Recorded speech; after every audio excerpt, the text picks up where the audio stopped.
హరి ఓం. ఈశావాస్యోపనిషద్ 15వ మంత్రం.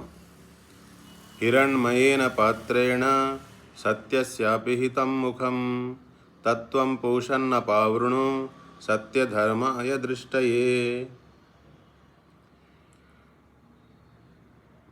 9 నుంచి 14 మంత్రాల వరకు మనకి 9, 10, 11లో నిష్కామ కర్మ యోగాన్ని, అలాగే ఉపాసన, ఈ రెండింటిని సమన్వయం చేసుకోమని చెప్పారు. అదేవిధంగా 12, 13, 14 మంత్రాల్లో సంభూతిం అసంభూతిం సగుణ నిర్గుణ రూపాల్లో భగవదారాధన చేసుకుని ఆ రెండింటిని సమన్వయం చేసుకోమని చెప్పారు. అలా అన్ని రకాలుగా, అంటే హృదయము పూర్తిగా వికసించుకుని, బుద్ధి కూడా పూర్తిగా వికసించుకుని, అవి రెండు వేర్వేరు యూనిట్లా కాకుండా రెండు ఒకే యూనిట్లా వచ్చిన ఒక ఉత్తమ సాధకుడు ఇక్కడ భగవంతుణ్ణి ప్రార్థిస్తున్నాడు. ఈ మంత్రంలో భగవంతుడిని ప్రార్థిస్తున్నాడు సాధకుడు. అటువంటి సాధకుడు అంటే 9వ మంత్రం నుంచి 14వ మంత్రంలో చెప్పబడిన సాధన అంతా చేసుకున్న తర్వాత ఆయన ప్రార్థిస్తున్నాడు. ఏమని? ఇక్కడ పూషన్ అన్నారు. పూషన్ అంటే పోషించేవాడు. మనందరినీ పోషించేవాడు ఎవరు?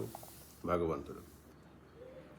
అందరినీ పాలించేవాడు, అందరికీ జ్ఞానాన్ని ఇచ్చేవాడు, అందరికీ స్ఫూర్తినిచ్చేవాడు, అందరికీ ప్రకాశం ఇచ్చేవాడు ఆ ఈశ్వరుడు, ఆ భగవంతుడినే ఇక్కడ పూషన్ అన్నారు. సూర్యుడిని కూడా పూషన్ అంటారు. సూర్యుడికి కూడా ఒక పేరు పూషన్. ఎందుకంటే మనం ఈ భూమండలం మీద జీవిస్తున్నాము అంటే ఆ సూర్యుడి యొక్క కాంతి, సూర్యుడు మనకి ఇస్తున్న ఉష్ణం వల్ల మనకి ఇక్కడ జీవనం అనేది సాగుతోంది. అలాగే యావత్ సృష్టికి మూలం, అందరినీ పాలించేవాడు, అందరినీ పోషించేవాడు, అందరికీ జ్ఞానాన్ని ఇచ్చేవాడు, అందరికీ ప్రకాశాన్ని ఇచ్చేవాడు, అందరికీ స్ఫూర్తిని ఇచ్చేవాడు ఆ భగవంతుడు ఎవరినైతే మనకి ఈశావాస్యం ఇదం సర్వం అని చెప్పారో మొదటి మంత్రంలో, ఆ ఈశా అనే భగవత్తత్వం ఏదైతే ఉందో ఆయన్నే ఇప్పుడు ఇక్కడ పూషన్ అనే పేరుతో పిలుస్తున్నారు. హే పూషన్ లేదా ఓ పూషన్ అంటున్నారు అన్నమాట. తత్వం పూషణ్ అపావృణు. ఓ పూషణ్, సత్యస్యాపిహితం ముఖం హిరణ్మయేన పాత్రేణ సత్యస్యాపిహితం ముఖం. హిరణ్మయేన పాత్రేణ అంటే బంగారం పాత్రతో అని అర్థం. హిరణ్మయేన అంటే బంగారం అని, లిటరల్ మీనింగ్ అయితే బంగారము. ముందు ఈ మంత్రం యొక్క లిటరల్ మీనింగ్ ఏంటో చూద్దాం, గూఢార్థం ఏంటో తర్వాత చూద్దాం. హిరణ్మయేన పాత్రేణ, హిరణ్మయేన అంటే బంగారం పాత్రతో, సత్యస్యాపిహితం ముఖం, అపిహితం అంటే కప్పబడిపోయి ఉన్నది, మూతపడిపోయి ఉన్నది. సత్యస్యాపిహితం ముఖం, ఆ సత్య వస్తువు ఏదైతే ఉందో ఆ సత్య వస్తువు యొక్క ముఖము హిరణ్మయేన పాత్రేణ, ఈ బంగారం పాత్రతో కప్పబడిపోయి ఉంది.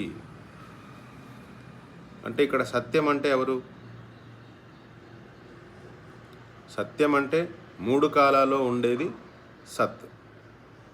3 కాలాల్లోనూ మారకుండా ఉండే తత్వాన్నే సత్ అంటారు. అదే బ్రహ్మతత్వం, అదే ఈశతత్వం, అదే ఆత్మతత్వం, అదే భగవత్తత్వం. అందుకనే భాగవతంలో కూడా మనకి మొట్టమొదటి శ్లోకంలోనే సత్యం పరం ధీమహి అన్నారు కదా. ఆ సత్యం ఈ సత్యం ఒకటే. సత్యం పరం ధీమహి. అలాగే బ్రహ్మతత్వానికి డెఫినేషన్ సత్యం జ్ఞానం అనంతం బ్రహ్మ.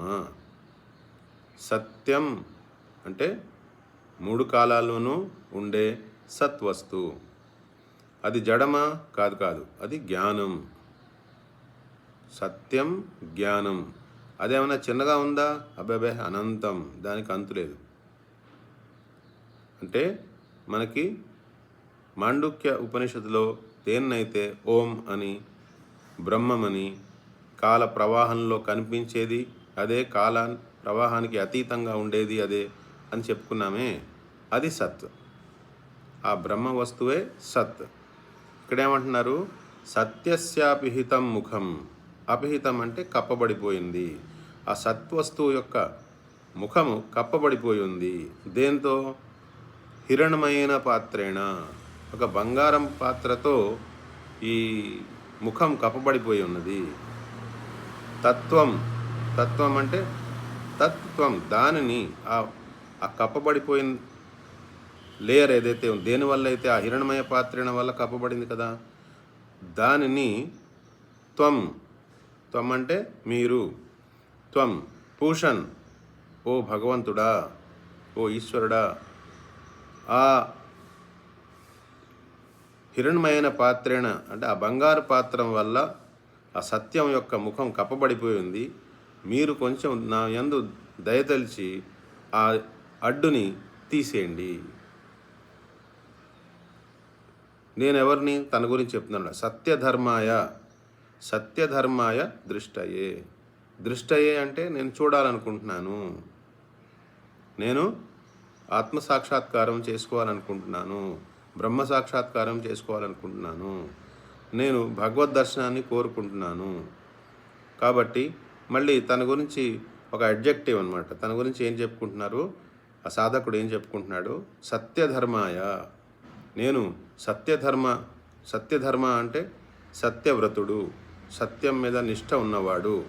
సత్యనిష్ఠ, సత్యధర్మ,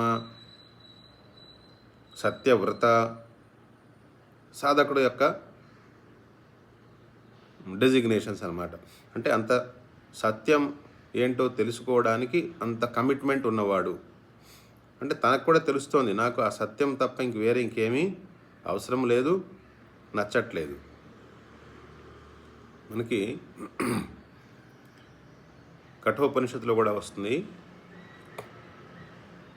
నాయమాత్మ ప్రవచనేన లభ్యో నా మేధయా న బహునా శృతేన యమే వైష వృణితే తేన లభ్య తస్సైష ఆత్మ వివృణితే తనుం స్వాం. అంటే ఈ ఆత్మ గురించి చాలా ప్రవచనాలు ఇచ్చినా, చాలా విన్నా, చాలా చదివేసినా మనకి ఏమీ ఆత్మజ్ఞానం వచ్చేది. మరి దేనివల్ల వస్తుంది? ఎవరైతే ఆత్మజ్ఞానాన్ని మాత్రమే, ఆత్మ అంటే ఇక్కడ భగవంతుడు, ఎవరైతే ఆ భగవంతుడిని మాత్రమే కోరుకుంటాడో అలాంటి వాడికి ఆ ఆత్మతత్వం లేదా ఆ భగవతత్వం తన రహస్యాలని తనే అనుగ్రహించి ఆ రహస్యాలన్నీ విప్పేస్తుంది అన్నమాట. అలా ఎవరైతే కేవలం ఆ భగవతత్వాన్నే కోరుకుంటున్నాడో వాడు సత్యధర్మ. సత్యం పరం ధీమహిలో ఉన్నవాడే సత్యధర్మ. సత్యవస్తువునే ధ్యానిస్తున్నాడు, సత్యవస్తువునే కోరుకుంటున్నాడు, అదేంటో తెలుసుకోవాలనుకుంటున్నాడు. కాబట్టి ఇక్కడ ఏమంటున్నారు? ఈ ద్రష్టయే అంటే చూడాలనుకుంటున్నాను. ఈ మంత్రం యొక్క అర్థం ఏంటి? ఇప్పుడు ఆ సత్యం యొక్క ముఖము ఒక బంగారు పాత్రతో కప్పబడి ఉంది. ఓ భగవంతుడా, నా యందు దయతలిచి ఆ అడ్డంకిని మీరు తీసేయండి, ఆ అడ్డుగా ఉన్న ఆ బంగారు పాత్రని తీసేయండి. నేను సత్యవ్రతుడిని, నేను ఆ సత్య వస్తువుని చూడాలనుకుంటున్నాను. ఇక్కడ చాలా క్లిష్టమైనటువంటి పదం ఏంటంటే ఈ హిరణ్మయన పాత్రేణ. ఈ హిరణ్మయన పాత్రేణ ఏంటి? హిరణ్మయన పాత్రేణ దేనివల్ల ఆ ఆత్మతత్వం కప్పబడి ఉంది అంటే, ఇప్పుడు సాధకుడు ఆ ఆత్మతత్వాన్ని లేదా ఈశతత్వాన్ని కోరుకుంటున్నాడు. ఏమని? ఆ అడ్డుగా ఉన్న బంగారు పాత్రని తీసేయండి, దానివల్ల ఆ సత్వస్తువు యొక్క ముఖం కప్పబడిపోయి ఉంది, అది తీసేస్తే నేను మిమ్మల్ని దర్శించగలను. ఇప్పుడు ఇక్కడ ఈ హిరణ్మయన పాత్ర అంటే ఏంటి? హిరణ్మయన పాత్ర అంటే కారణ శరీరము. ఇప్పుడు మనం బీజాలు అని చెప్పుకున్నాం. బీజత్వమే జీవత్వము. చైతన్యంలో బీజత్వమే జీవత్వముగా మారుతోంది. అలాగే ఏ విధంగా అయితే మనకి బాహ్యంగా జడ వస్తువులో బీజత్వం ఉన్నప్పుడు ఆ బీజం నుంచి మొక్క నుంచి అది వృక్షం అయ్యి, వృక్షం నుంచి మళ్ళీ ఫలాలు వచ్చి మళ్ళీ అవి బీజాలుగా వస్తాయో, అదేవిధంగా మనకి చైతన్య వస్తువులో బీజత్వం అనేది ఉంటే అది మళ్ళీ జీవత్వంలా వస్తుంది. అంటే అది కారణదేహం అన్నమాట. ఇప్పుడు ఒక స్త్రీ గర్భవతి అయిందనుకోండి, మొదటి కొన్ని రోజుల్లో అసలు ఆమె గర్భవతి అనే సంగతి మనకి తెలియదు. అంటే ఏమైంది? ప్రకృతి ఆ గర్భంలో ఏర్పడుతున్న పిండం లేదా బీజం ఏదైతే ఉందో దాన్ని సంరక్షించి అసలు ఎవరికి తెలియట్లేదు. అలాగే కొంచెం కాలం గడిచినప్పుడు ఆ లక్షణాలు బయటపడినప్పుడు మనకి అప్పుడు తెలుస్తోంది, ఓహో ఈవిడ గర్భవతి అని. తర్వాత క్రమేపీ కొంతకాలం అయిన తర్వాత మళ్ళీ ఆ శిశువు బయటకు వస్తున్నాడు. అదేవిధంగా హిరణ్య గర్భ అంటారు. హిరణ్య అంటే బంగారు, హిరణ్య గర్భ అంటే బంగారు గర్భం అన్నమాట. బంగార పాత్ర, బంగారంతో తయారైన గర్భం. బంగారం అని ఎందుకు వాడుతున్నారు? ఇంకేదైనా అగ్నిలో వేసేస్తే అవి బూడిదైపోతాయి, కానీ బంగారం అంత తేలిగ్గా బూడిదైపోదు. కాబట్టి ఇక్కడ ఏమంటున్నారు? బంగారం పాత్రలో ఆ బీజాలన్నీ ఉన్నాయి. అంటే సమష్టి బీజాలు, ఒక వ్యక్తి యొక్క బీజాలే కాకుండా మొత్తం సృష్టి యొక్క బీజాలు. అంటే ప్రళయకాలంలో ఏమవుతుంది? ఈ బీజాలు అన్నీ బీజ రూపంలోకి వెళ్ళిపోతాయి. ఆ బీజ రూపంలోకి వెళ్ళిపోయినవన్నింటినీ ఒక పాత్రలో ఉన్నాయి అనుకుంటే, ఆ శిశువు ఎలాగైతే గర్భంలో ఉన్నాడో అలాగే ఈ బీజాలన్నీ కూడా ఒక పాత్రలో వెళ్ళిపోయాయి, పాత్రలో దాచిపెట్టారు అనుకుంటే అప్పుడు అది హిరణ్య గర్భ అవుతుంది. అది ఎక్కడి నుంచి వస్తోంది?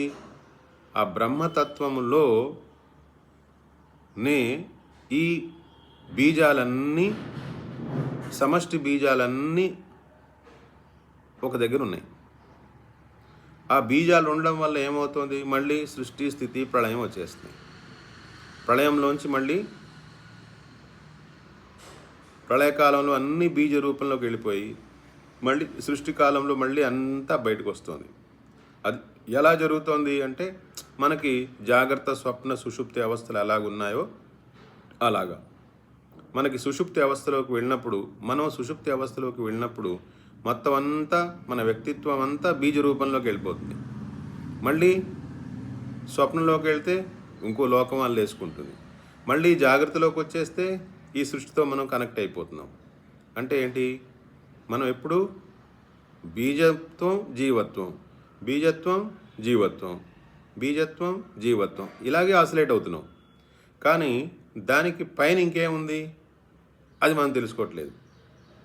కాబట్టి ఈ మంత్రంలో ఏమంటున్నారంటే, ఆ బీజం ఏదైతే ఉందో అంటే కారణ శరీరం, ఆ బీజ రూపంలో ఉన్నది ఏదైతే బంగారు పాత్రలో కప్పేశారో, ఆ బంగారు పాత్రలో కప్పేసిన బీజ రూపంలో ఉన్నటువంటి అడ్డు వల్ల నేను మిమ్మల్ని చూడలేకపోతున్నాను. ఎందుకంటే ఆత్మ 3 అవస్థలకి సాక్షి. జాగ్రత్త, స్వప్న, సుషుప్త అవస్థలకి ఆత్మ సాక్షి.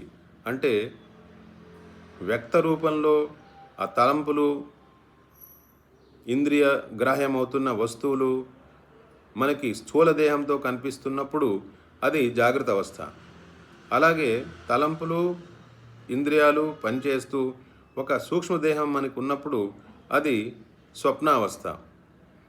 అదే మొత్తం అంతా బీజ రూపంలోకి వెళ్ళిపోయి అసలు తలంపులు ఏమీ లేకుండా, మనకి దేహం ఏమీ లేకుండా, మనం ఏమిటో మనకేమీ తెలియకుండా, కానీ కాసేపు రెస్ట్, కాసేపు ఆనందం, అవి మాత్రం కాస్త సుఖం అని అనుభవించి మళ్ళీ బయటకు వచ్చేస్తున్నాం. అది గాఢ నిద్రావస్థ.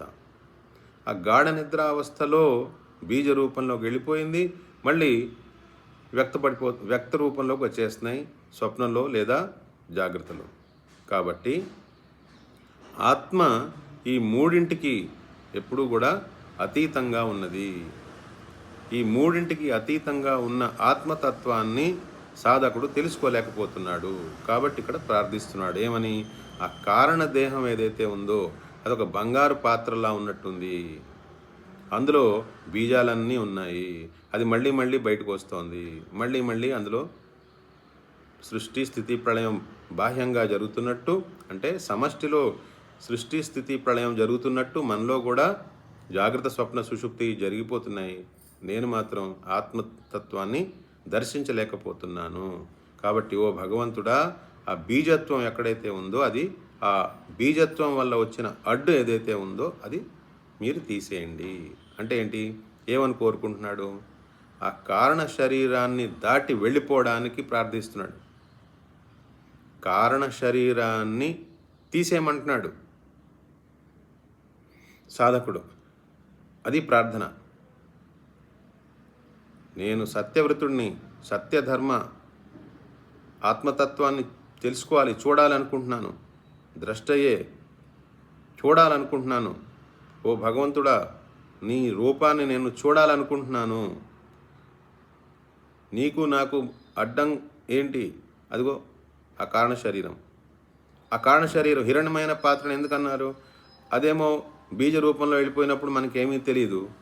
అది ఒకవేళ వ్యక్త రూపంలోకి వచ్చేసినప్పుడేమో అది ఇక్కడ మనకి ఈ దగ దగ దగ దగ మెరిసిపోతున్న ప్రపంచాన్ని చూపించేస్తోంది. ఆ మెరిసిపోతున్న ప్రపంచంలో మనకు ఏదో బాగా నచ్చేస్తోంది, దేని మీద ఒక మోజు పెరిగిపోతోంది, ఏదో ఆసక్తి. ఆ ఆసక్తి వల్ల మనకి అసలు మనం మళ్ళీ వెనక్కి తిరగట్లేదు, అంతర్ముఖలం అవ్వట్లేదు. ఆ భగవంతుడిని కోరుకోకుండా ఈ మారిపోతున్న ప్రపంచాన్ని కోరుకుంటున్నాం.